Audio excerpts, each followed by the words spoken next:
This is Lyra McKee.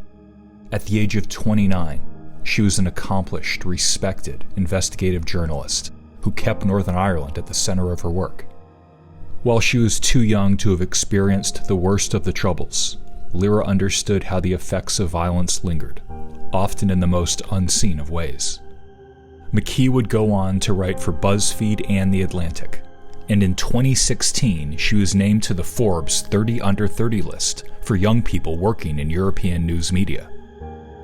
In early 2019, Lyra was an editor for Media Gazer and had just moved to Derry to be with her partner Sarah. Not long after the couple met in 2018, McKee wrote, "Derry is such a beautiful city. I have fallen in love with it. Here's to better times ahead and saying goodbye to bombs and bullets once and for all." On the evening of April 18th, 2019, Lyra and Sarah were at home, relaxing in their pajamas. That's when they both got a group chat message that a mutual friend was going to check out a riot in the Craigavon, a Catholic housing estate known for its pro-IRA history. The trio arrived just before 10 p.m. to find the streets crowded with people who had come to watch the rioting that broke out in the wake of a police raid in the area. To locals, rioting was just what happened in places like the Craigavon estate. But that was about to change. 50 petrol bombs, bricks, and fireworks were launched at armored police Land Rovers. The cops held their ground as the rioters hijacked cars and set them alight. According to Lyra's partner Sarah, Lyra had gone straight into reporter mode, starting to take pictures on her phone and speaking to policemen on the scene. Around 11 p.m., Lyra found what seemed like a good vantage point behind a PSNI Land Rover. Police CCTV footage shows her standing behind a group of people, holding her phone out to take pictures of burning cars. That's when, 50 yards away, there was a roar from the crowd. In the darkness, a masked teenage gunman had emerged to the cheer of the riotous young people. That's when the young man raised his handgun, aimed at a bulletproof PSNI Land Rover, and pulled the trigger. Then, it was chaos.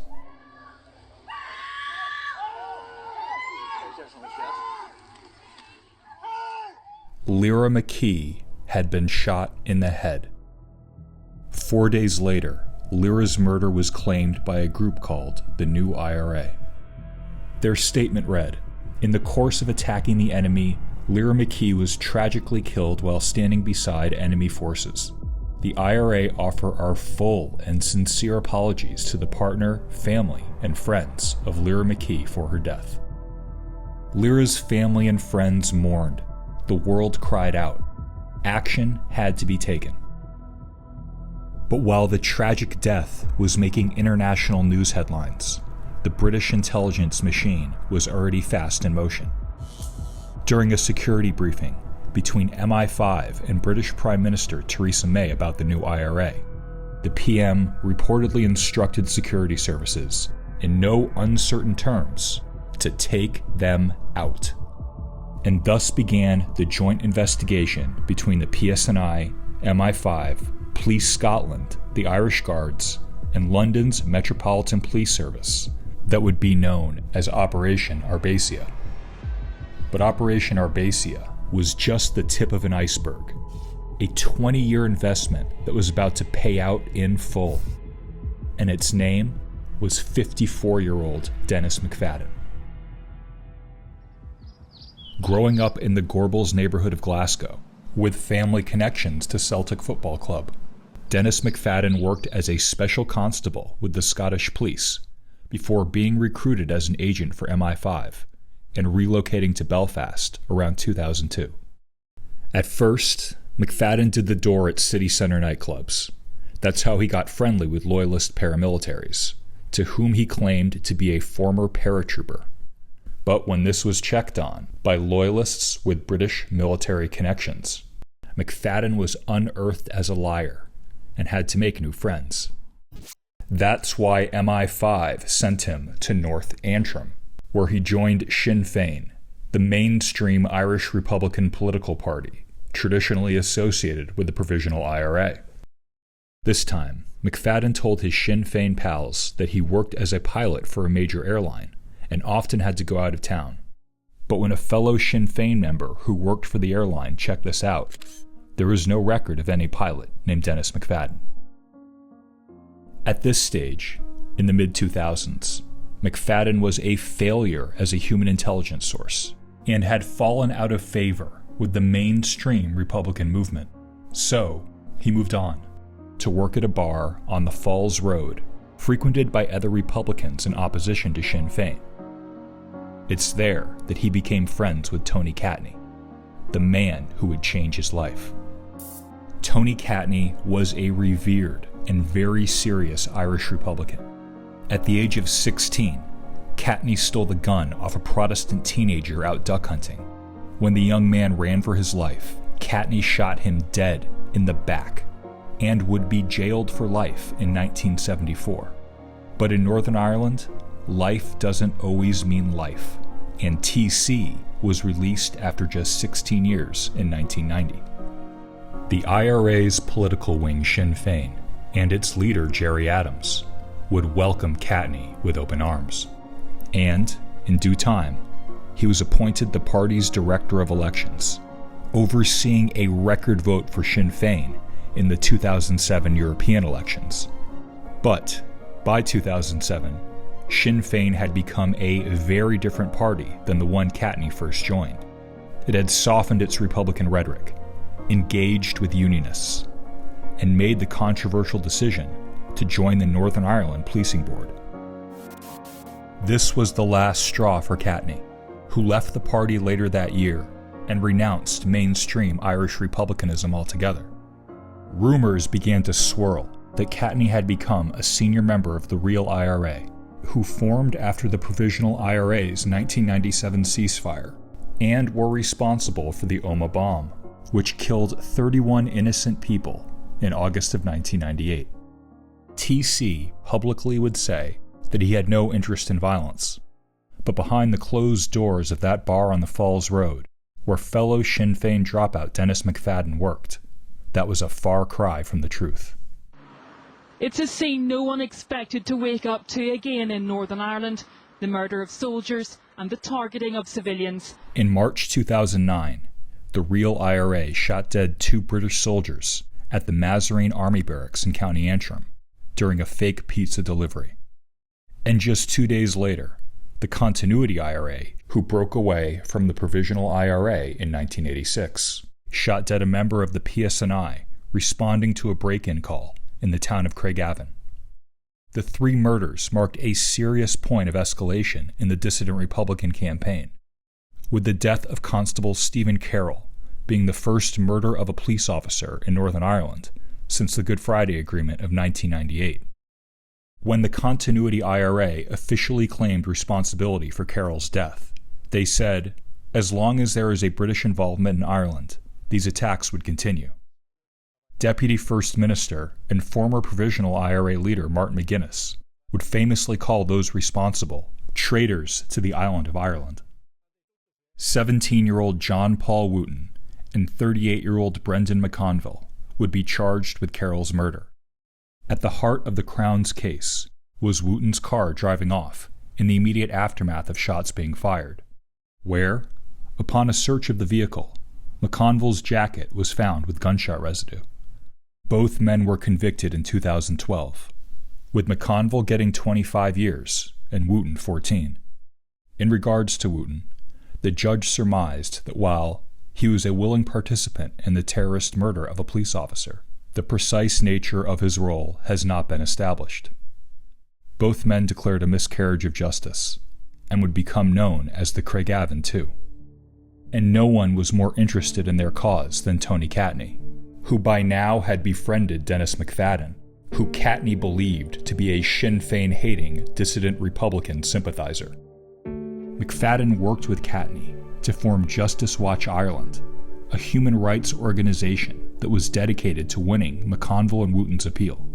And McFadden was at the center of everything, regularly meeting with the families of McConville and Wooten, handling their social media, talking to their solicitors, and being trusted with sensitive legal documents. But Dennis McFadden didn't set up Justice Watch Ireland for Tony Catney. He did it for MI5, giving them unfettered access to the Craigavon Two's appeal.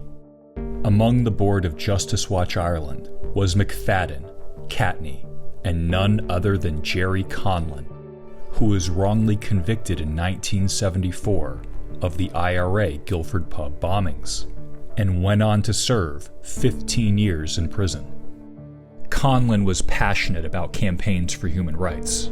He was an international news figure whose struggles were depicted in the award-winning film In the Name of the Father. The perfect face for Justice Watch Ireland. But all the while, Jerry Conlon was still being used by the same agency that covered up his innocence all those years ago. Through Dennis McFadden, Conlon was helping the British security services infiltrate the appeal of the Craigavon Two.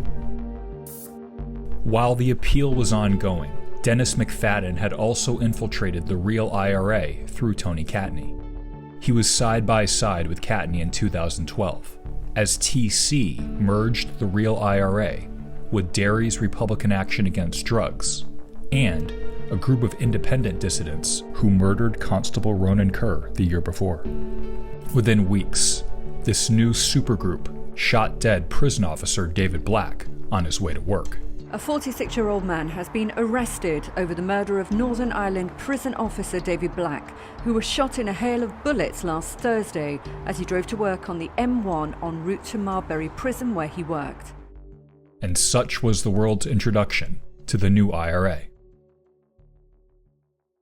When Tony Catney fell ill with cancer in 2014, Dennis McFadden moved into his West Belfast home to nurse TC on his deathbed. It was here that McFadden would invite fellow Republicans to come visit and have one last conversation with Catney to get things off their chest. In May of that year, the Craigavon Two lost their appeal, with J.P. Wooten's sentence even being increased from 14 to 18 years. Months after that, Tony Catney was laid to rest, and shortly after that, Jerry Conlon died of lung cancer. Within the space of just a few weeks, Justice Watch Ireland had not just lost in court, but it lost its figurehead and its brains. But this would not stop the unlikely rise of Dennis McFadden, with many still seeing him as Catney's right-hand man. Dennis McFadden was invited to join the national executive of SARU, the new IRA's political wing, with the party even naming him their resource officer, giving McFadden unrestricted access to SARU's financial affairs. Today is one of profound sadness. This morning, the 52-year-old prison officer who was injured following an explosion under his vehicle in the early hours of Friday the 4th of March has died in hospital. In March of 2016, the new IRA murdered a second prison officer on his way to work. Adrian Ismay had just left his home on Friday, March 4th, when a bomb underneath his van exploded just after 7 a.m. Despite making an initial recovery, Ismay passed away from his injuries 11 days later. In January 2017, a new IRA gunman shot a police officer on his break at a petrol station off the Crumlin Road in North Belfast. The shooter got away before the officer was rushed to the emergency room, where he required immediate surgery, but survived the attack. The director of MI5 would go on to say that Northern Ireland represented the most concentrated area of terrorist activity anywhere in Europe. In January of 2018, Ogla Nahern, the Republican terror group responsible for maiming Catholic police officer Peadar Heffron, declared a ceasefire from their military campaign against the British state. But the new IRA would do no such thing, with their support base in North and West Belfast, and an absolute heartland in Derry's Craigavon estate. In the summer of 2018, the new IRA in Craigavon decided to organize riots for a week over the 12th of July, the city's first march in nearly 12 years.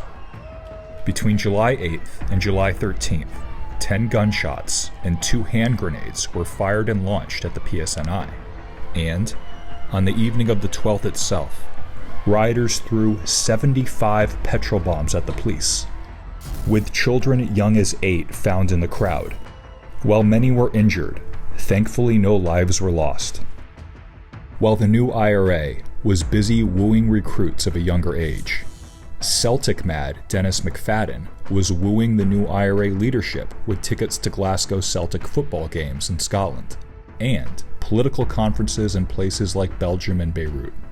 On 3 separate occasions, McFadden and new IRA heavyweight Kevin Barry Murphy even went on couples vacations to Spain with their wives. Known to many as the man to whom money was no object, Dennis McFadden wasn't just making friends. They were becoming his family, and they were getting more and more reckless. People fear that the UK's plans to leave the European Union could usher in a new age of sectarian violence. They're worried that if Northern Ireland has a hard border with the Republic of Ireland, we've been talking about that for some time, militant groups would flourish once again, including one already called the New IRA. On the evening of Saturday, January 19th, 2019, a pizza van was hijacked and left outside a Derry courthouse. Through a suicide hotline, the new IRA told police they had just 15 minutes to clear the area, which included 150 people inside a youth hostel across the street. Fortunately, the street was evacuated in time, and the van exploded just after 8 p.m. The blast was timed to coincide with the 100th anniversary of the 1919 Irish War of Independence, and occurred against the backdrop of Brexit, as the UK was deciding on whether to have customs checkpoints on Northern Ireland's border with the Republic, or to create a new border along the Irish Sea. On the 5th of March, the new IRA sent homemade explosive devices to London's City Airport, Heathrow Airport, and Waterloo train station. And on the 6th, a 4th letter bomb was sent to the University of Glasgow in Scotland. Only the parcel found at Heathrow was opened and ignited, but the crude device just burnt the packaging. While the risk from these packages was negligible, the disregard that's become an absolute trademark of the dissident Republican campaign was on full display. Which takes us to the 18th of April, 2019. Ahead of the weekend's Irish independence centenary, the Derry PSNI launched a security operation in the Craigavon estate.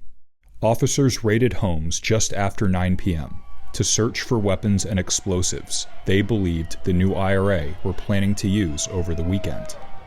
That's when an angry crowd began to gather, and a riot developed between the police and supporters of the new IRA. Shortly thereafter, Lyra McKee, who had never experienced a riot before, arrived with her partner and a friend. That was the night everything changed. I commend our political leaders for standing together in Craigavon on Good Friday. I am, however, left with a question. Why, in God's name, does it take the death of a 29-year-old woman with her whole life in front of her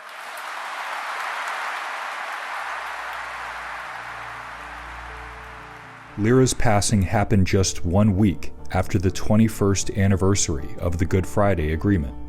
The gunman, who police say was just a teenager, was, like Lyra, a member of Northern Ireland's ceasefire generation. Nobody wants peace. In the coming days, friends and family of Lyra McKee defaced the offices of the new IRA's political wing, Saru, in Derry, painting the building's exterior with red handprints that represented the blood on the hands of dissident Republicans. In those tense moments, it may have been impossible for anyone to know what was going to happen next. But one person who knew was Dennis McFadden, whose mission had suddenly shifted from intelligence gathering to evidence gathering. By now, McFadden and his wife Christine had a young son and were living in a comfortable North Belfast suburb. His neighbors in Glengormley described McFadden as a good guy, with one saying, "To be honest, he was overly pleasant, a bit too friendly. He was always asking you round for a drink."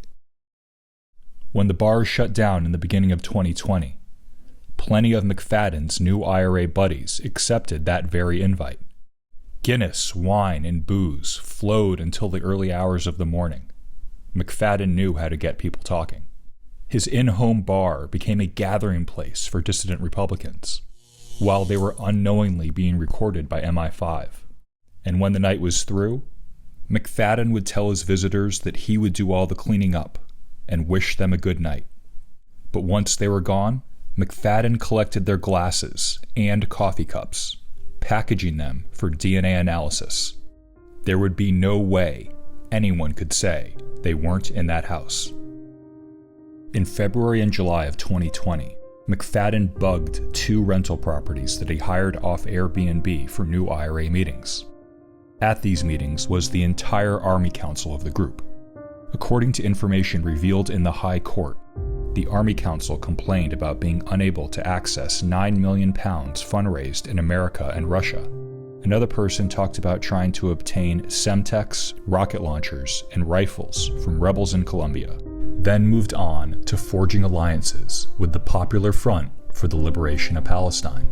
Another person even discussed attacking Ireland's Shannon Airport, sometimes used by the US military, in an effort to gain favor from armed Middle Eastern groups, all while addressing each other according to their rank within the new IRA. As usual, McFadden would stay behind, collecting ashtrays and glasses for DNA. After the July 2020 meeting, he even left a positive review on Airbnb. In the review, he said, "While sometimes working through the night for the National Health Service, this place was a godsend. It is somewhat remote, but a welcome retreat from the hustle and bustle of work." The owner of the home responded that the property had been left in great shape, and we hope Dennis and his colleagues will use our house again in the future. In August of 2020, the world was quiet. So was the cul-de-sac on that street in Glengormley, the one where that all-too-friendly man lived. The guy who always wanted to have a drink with you. The fella to whom money was no object. The Celtic Mad Glaswegian had not been seen for 2 weeks. Dennis McFadden and his family had vanished. After 20 long years, MI5 had finally pulled the plug on their most valuable human intelligence source. The one-time bouncer who raised red flags nearly everywhere he went had risen to the top of the largest terrorist organization in Northern Ireland. And now he was gone. Last week, the Police Service of Northern Ireland arrested 10 people, 8 men and 2 women under the Terrorism Act, as part of a significant and carefully planned operation called Arbacia. The suspected Army Council of the new IRA was taken into custody at the same time. McFadden's disappearance coincided with the arrest of 7 men and 2 women in Northern Ireland, as well as a Palestinian activist at Heathrow Airport in London. Kevin Barry Murphy, Amanda McCabe, Damian McLaughlin, Joe Barr, Gary Hayden, Davy Jordan, Sharon Jordan, Shay Reynolds, and Paddy McDade were each charged with directing terrorism, while Dr. Issam Basilat of Edinburgh was charged with preparatory acts of terrorism. According to his solicitor, Dr. Basilat had been invited by Dennis McFadden to speak about Palestine at one of the bugged Saru meetings in County Tyrone. Basilat claims that he had no idea who these people were and accepted invitations to speak about Palestine wherever he could. But prosecution contends Basilat had been in regular contact with the new IRA, during which they discussed establishing links with other paramilitary groups around the world. Dr. Basilat has since been granted bail and returned to his home in Edinburgh. Each of the 10 accused will face a non-jury trial. In addition to those 10 high-profile arrests, dozens more have been charged with everything from bomb making to rioting and murder. In September of 2022, Niall Sheeran, a 29-year-old dairyman, was jailed for 7 years for possessing the gun that was used to kill Lyra McKee. Sheeran is not believed to have been the shooter, who is said to be just a teenager at the time in 2019. In January of 2023, a judge ruled that 2 more men charged with Lyra's murder must stand trial. 33-year-old Peter Kavanagh and 22-year-old Jordan Devine are currently on bail pending their trial date in Belfast. Operation Arbacia was said to have decimated the new IRA. The infiltration by McFadden caused several high-profile members to walk away, with only a hard core remaining in places like the Craigavon. The new IRA were supposed to be nothing but a blip on the radar, and for 2.5 years, that was true. There is anger, there is distress, and there is utter disbelief that this town might be dealing with its aftermath once again. On Wednesday, February 8th, 2023, a blue Ford Fiesta was purchased from a car auction in Ballyclare before being driven to North Belfast and stored in Ardoyne. The car's plates were changed, and it wasn't spotted again until the 21st of February, when the Fiesta was seen on the M1 motorway driving in the direction of Coal Island, and further on, the town of Omagh. On the evening of Wednesday, February 22nd, Detective Chief Inspector John Caldwell was coaching his son's under-15 football team at the Youth Sports Center in Omagh. A regular occurrence for the well-known police officer and father. But while he was watching the Barra Swift's train, someone was watching him too. One of Northern Ireland's most public faces of policing, Detective John Caldwell, was a high-profile investigator who specialized in murder, organized crime, and dissident Republicans. In 2011, Caldwell led the investigation into the dissident murder of his PSNI colleague Ronan Kerr, and ever since, he has been a well-known target himself. But on the 22nd of February, Caldwell's guard was down. After the training session ended around 8 p.m., Caldwell and his teenage son loaded footballs into the boot of his car. It was then that Caldwell spotted that blue Ford Fiesta and the 2 men coming towards him. That's when Caldwell yelled for his son to run, and the shooters opened up. Caldwell was hit multiple times in the ambush as he tried to run. That's when he fell to the ground, and the shooters continued to fire while screaming children ran to safety, including the detective's own son. In total, the 2 gunmen fired 10 shots, hitting Caldwell 6 times, as well as 2 other vehicles. John Caldwell was rushed to the hospital, where he remained in critical but stable condition.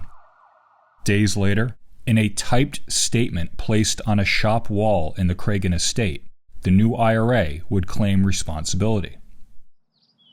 After 2 long months in hospital, John Caldwell was finally released on April 20th, as he continues his road to recovery in the comfort of his home.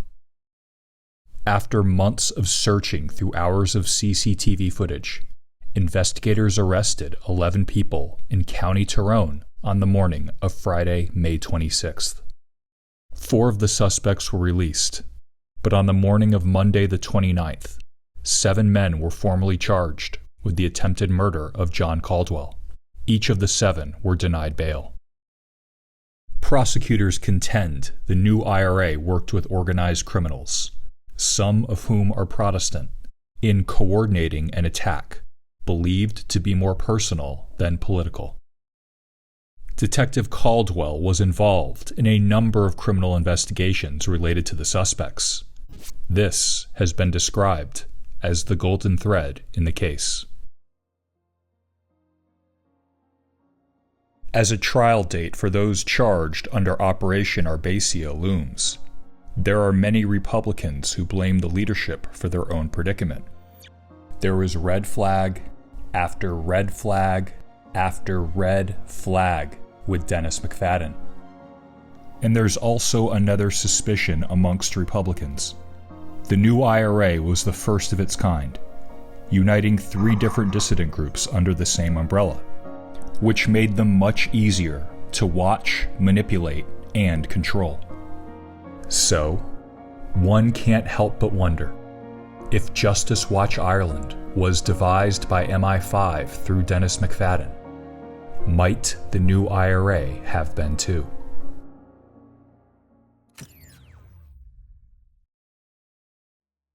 At the time of her death, Lyra McKee was working on an essay that later appeared in The Guardian. This is a short excerpt. Throughout the city, murals dedicated to the terror groups who'd once ruled the districts were slowly being erased. It was a whitewashing of the past, and it was happening because we were desperate for the world to know us for any reason other than war. Maybe we were trying to erase our own memories, hoping for a collective amnesia by blotting out reminders of what had happened.